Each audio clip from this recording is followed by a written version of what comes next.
मित्रों, चोरी करो लेकिन होशपूर्वक, इस विषय पर आज हम चर्चा करेंगे। एक फ़कीर था जिसके पास एक टूटा हुआ भिक्षा पात्र था। वह फ़कीर प्रतिदिन उसे टूटे हुए भिक्षा पात्र में भोजन मांगता और उसे खाता। एक राजा उसके टूटे हुए भिक्षा पात्र को प्रतिदिन देखता कि यह फ़कीर कैसा है, इसके पास टूटा हुआ एक भिक्षा पात्र है और इसे बदल भी नहीं पा रहा है। इतना संतोषी है कि यह किसी से दूसरा मांग भी नहीं रहा है और इसी में भिक्षा मांग प्रतिदिन भोजन करता है। राजा के मन में विचार हुआ कि इसे मैं एक ऐसा भिक्षा पात्र दूं जो कभी टूटे ही नहीं। उन्होंने सोना से निर्मित एक भिक्षा पात्र बनवाया जिस पे हीरे जवाहरात जड़े हुए थे। एक दिन वह राजा उस फ़कीर को बुलाया और उसने कहा कि देखो, मैं आपको कुछ देना चाहता हूँ, लेकिन आप उसे इनकार मत करना। मेरी इच्छा है आपको एक ऐसा भिक्षा पात्र दूँ जो कभी टूटे ही नहीं। रत्नों से जड़ित एक सोने का कटोरा हमने तैयार करवाया है, कृपया कर आप इसे ग्रहण करें। उस कटोरा को वह राजा मंगवाया और अपने हाथों से वह कटोरा उस फ़कीर को देने लगा। फ़कीर ने कहा कि कटोरा लेने में मुझे कोई दिक्कत नहीं है, मेरे लिए मिट्टी और सोना एक समान ही है। मुझे तो केवल खाने से मतलब है। पात्र मिट्टी का है या सोने का मुझे कोई फ़र्क नहीं पड़ता, लेकिन समाज को फ़र्क पड़ेगा। आपके कहने के अनुसार मैं इस सोने के पात्र को स्वीकार तो कर रहा हूँ, लेकिन मेरे टूटे हुए मिट्टी के पात्र को भी संभाल कर रखवाना, हो सकता है इसकी ज़रूरत पड़ जाए। वह रत्न जड़ित सोने के कटोरा लेकर के वह फ़कीर वहाँ से निकल गया। दूसरे दिन जब भिक्षाटन का समय हुआ, वह रत्न जड़ित सोने का कटोरा लेकर भिक्षा के लिए निकला तो लोगों की नज़र केवल उस कटोरे पर थी। जिस घर से, जिस गांव से गुजरता, लोग उस कटोरों को देखने में ही रह जाते। अनेक चोर की नज़र उस कटोरे पर पड़ी और उनको चुराने की भावना उनमें जागृत हुई, लेकिन चोर इस कारण से डर रहे थे कि यह कटोरा राजा ने दिया है और अगर हम पकड़े गए तो हमें बहुत बड़ी दंड होगी, इसलिए किसी की हिम्मत नहीं हो पा रही थी। उसी नगर का एक नामी गिरामी चोर था जिसे मास्टरमाइंड कहें। उसकी नज़र भी उस रत्न जड़ित सोने के कटोरे के ऊपर पड़ा। वह योजना बनाने लगा कि किसी भी तरह से इस कटोरा को तो चुराना ही है। मैं तो बड़े बड़े महलों में चोरी कर लिया, तो फिर इस फ़कीर से लेने में क्या जाता है, इससे कितना खतरा। वह चोर उस फ़कीर का पीछा करने लगा। वह फ़कीर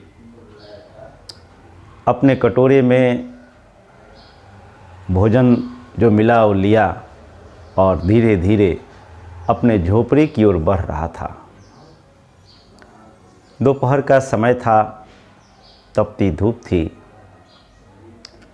वह धीरे धीरे बढ़ते हुए अपने झोपड़ी तक पहुंच गया और वह चोर भी धीरे धीरे स्वयं को बचते बचाते उसका पीछा करते वह भी झोपड़े के पास पहुंचकर एक झाड़ी में छुप गया।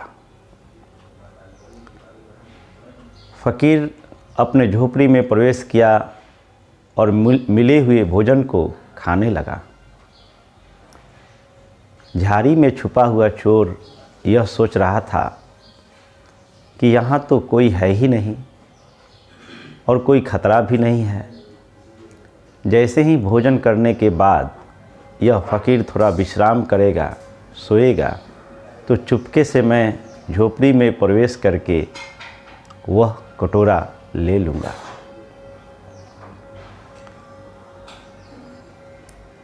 वह फ़कीर खाना को खाया और खाने के बाद उस कटोरे को झोपड़ी से बाहर उसी तरफ फेंक दिया जिस तरफ चोर छुपकर बैठा था, और वह आराम से लेट गया। जो चोर छुपकर बैठा था देखा उसके करीब उस कटोरे को, तो सोच में पड़ गया कि इतना बहुमूल्य कटोरा और यह फ़कीर इस तरह से फेंक दिया जैसे मिट्टी हो, जैसे कुछ हो ही नहीं। चोर उस कटोरा को उठाया और सोचा कि मुझे क्या लेना, मुझे तो सिर्फ कटोरा से मतलब था, और कटोरा हाथ लग गया इतनी आसानी से। अब यहाँ से चलते हैं। कटोरा लेकर चलने के लिए आगे बढ़ा।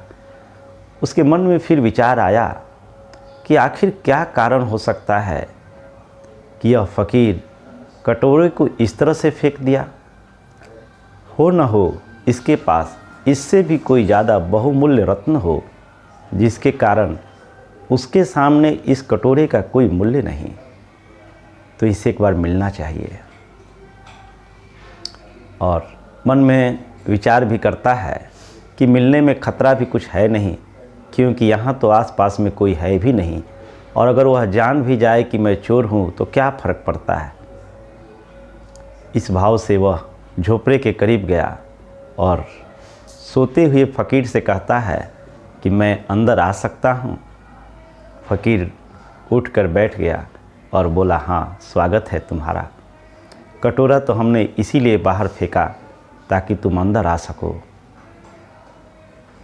चोर अंदर आया और आते ही उसने बोला कि अब आपसे छुपाना क्या, मैं तो चोर हूँ और इस कटोरा को लेने के लिए ही मैं यहाँ झाड़ी में छुपा था, और आपने फेंक दिया तो मेरे मन में अनगिनत प्रश्न खड़ा हो गए कि आखिर इतने बहुमूल्य कटोरा को आपने फेंका क्यों। बस यही मेरे मन में जिज्ञासा है, कृपया कर इसका कारण बताएं।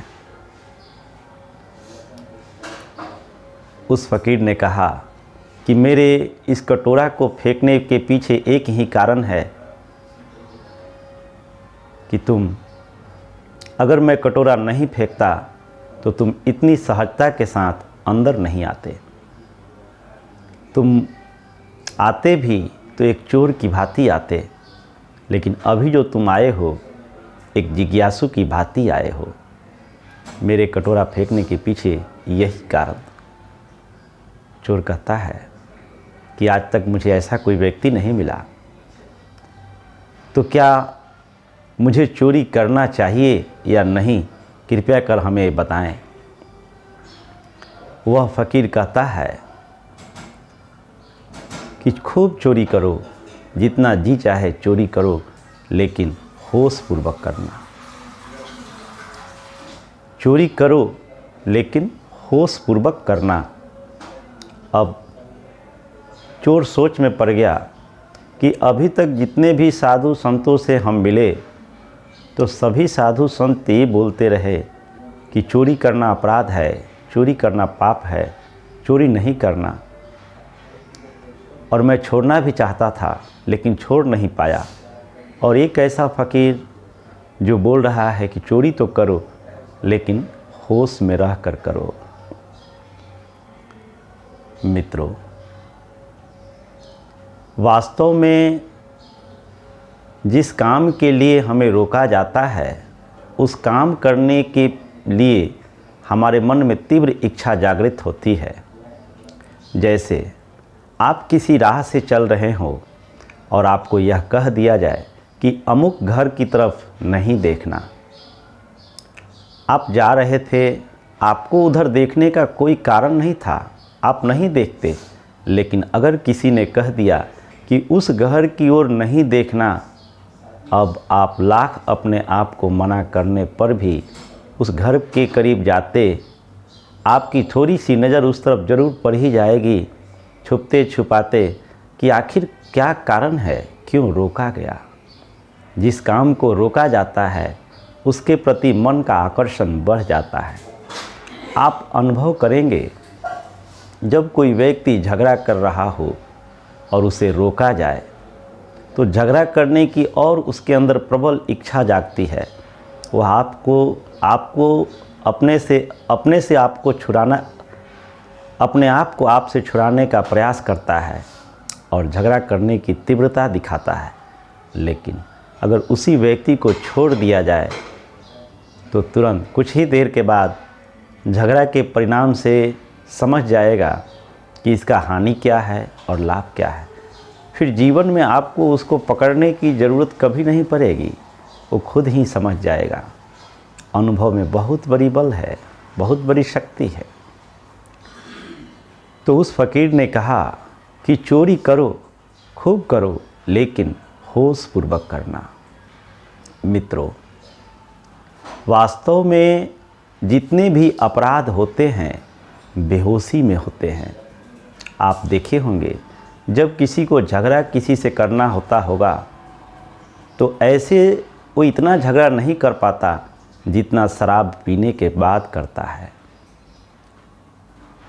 चोरी करनी होती है तो लोग शराब पीते हैं, क्योंकि जागे हुई अवस्था में बड़ी बड़ी चोरियां नहीं हो सकती है।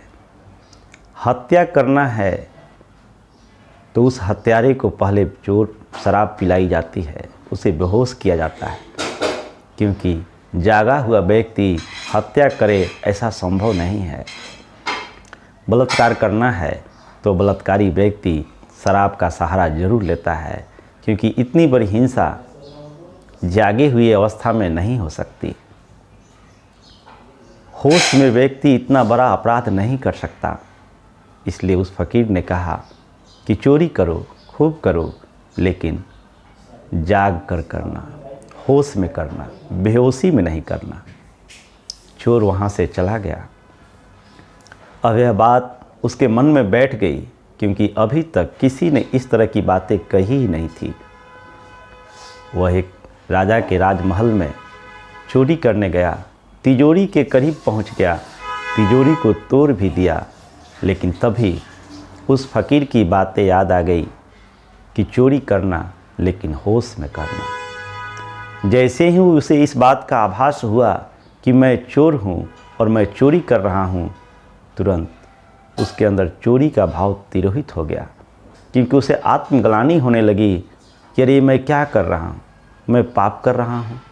जैसे ही पाप का भावना उसमें जागृत हुआ, खुला हुआ तिजोरी और बहुमूल्य रत्न को देखते हुए भी वह उसे चुरा न सका।